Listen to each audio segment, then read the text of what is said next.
Let's talk about something super sexy, just absolutely fantastically, wildly amazing. Depositions in Florida family law. Depositions are not often held. Most cases resolve by the time mediation has concluded.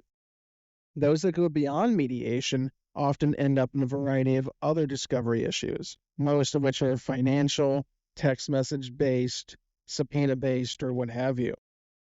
On the off chance that your case involves depositions, typically both parties will be deposed, and generally it will be one party during the morning session and the other party during the afternoon session. As lawyers, we schedule depositions as fact-finding missions, number one, and number two, often firm up what we believe to be our theory of the case, because when we receive evidence, and which is new, it may impact trial.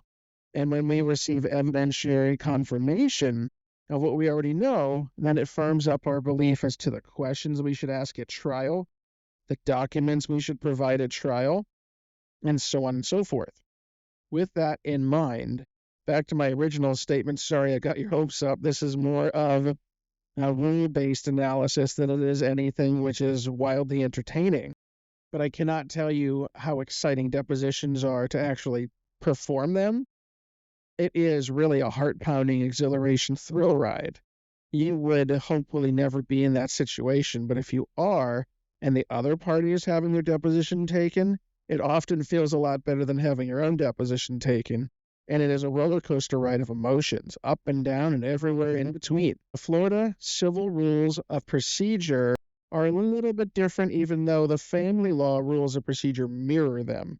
Sometimes the rule numbers are a little different, the descriptions are a little different, and there's more to the Florida family law rules of procedure because they are based on the civil rules of procedure or civil procedure rules, and therefore they need to expand on them. Rule 1.280, general provisions governing discovery. And if you're riding along in the car and listening, I hope this is informative and educational.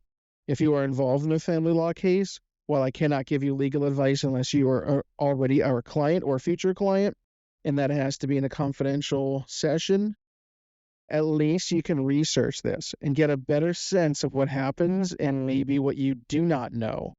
Because we always have to admit we know what we know, but what we do not know is what we are missing, what we are lacking. That is what we need to find out. Discovery methods. Parties may obtain discovery by one or more of the following methods. Depositions upon oral examination. The list continues. That is our focus here today. Scope of discovery. Rule 1.280 subsection B. Okay, the scope of discovery is as follows. Parties may obtain discovery regarding any matter not privileged that is relevant to the subject matter of the pending action.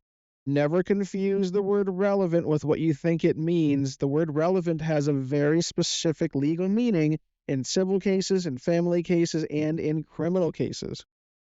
Whether it relates to the claim or defense of the party seeking discovery, or the claim or defense of any other party, including the existence, description, nature, custody, condition, and location of any books, documents, or other tangible things, and the identity and location of persons having knowledge of any discoverable matter.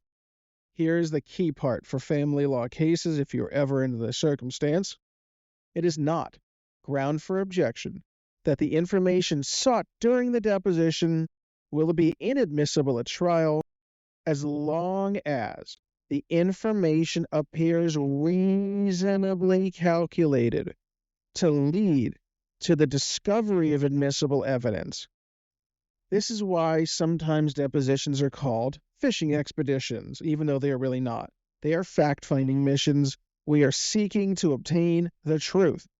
I may need to ask a question in 10 different ways, 10 different times with different variations in order to obtain the actual answer and have the person answer and feel as though they have to answer, or perhaps it's an issue of not understanding the question, This is the nature of being a lawyer. This is the nature of the beast. We must be clever. We must think on our feet. We must be prepared for anything and everything. That language, that the questions we ask and the information we seek must be reasonably calculated to lead to the discovery of admissible evidence. That is such crucial language, because if you ask a question that is not reasonably calculated, it can seem to some harassing, annoying, oppressive, what have you, and it may be objectionable. But there is a broad latitude at depositions. That is the whole point of a deposition, is to obtain as much information as possible to state your arguments and make your case for trial. If a deposition goes really well and the other side realizes it, perhaps a settlement will be forthcoming as well. That is an extra added bonus benefit of taking a deposition. I hope you learned a little something about the rules in Florida civil procedure and family law rules of procedure in Florida. This has been the Best Florida Family Law Podcast. My name is Attorney Jonathan Jacobs of the Jacobs Law Firm. I hope that you have not construed anything here today as legal advice, as we do not provide any legal advice on this podcast. We only tell you information so that you can research it on your own for referential purposes.